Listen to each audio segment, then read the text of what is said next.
Cold room number 9।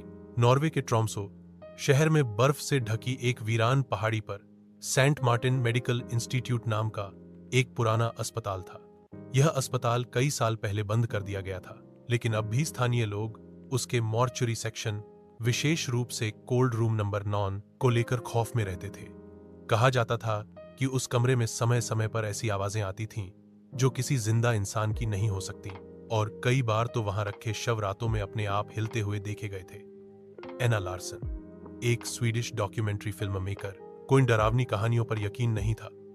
उसने ठान लिया कि वह अकेले उस अस्पताल में जाएगी, कैमरे लगाएगी और लोगों को साबित करके दिखाएगी कि ये सब बस अफवाहें हैं। वह रात 10 बजे अपने कैमरा सेटअप और टॉर्च के साथ उस वीरान इमारत में दाखिल हुई।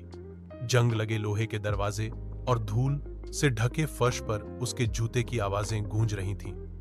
लेकिन जैसे जैसे वह मॉर्चुरी के करीब पहुंची, एक अजीब सी ठंड और चुप्पी ने उसे घेर लिया। कोल्ड रूम नंबर 9 का दरवाजा थोड़ा सा खुला हुआ था, जैसे किसी ने जल्दी में बंद किया हो। अंदर की हवा असहनीय रूप से ठंडी थी। वहां 6 लोहे के चैम्बर्स थे, लेकिन सिर्फ नंबर 9 की ड्रॉर हल्की खुली थी। एना ने वहां कैमरा सेट किया और खुद एक कोने में बैठकर रिकॉर्डिंग शुरू कर दी। शुरुआती 2 घंटे में कुछ खास नहीं हुआ, सिर्फ मशीनों की पुरानी आवाजें और कमरे की बर्फीली चुप्पी। फिर रात के 2:43 पर अचानक कैमरे की स्क्रीन पर हलचल हुई। चैम्बर नंबर 9 से एक अकड़ा हुआ सफेद हाथ बाहर आता दिखा। एना चौंकी, लेकिन जब उसने कैमरे से नजर हटाकर सामने देखा, वहां कुछ नहीं था। वह घबराई, लेकिन खुद को समझाया कि शायद कोई तकनीकी गड़बड़ी है।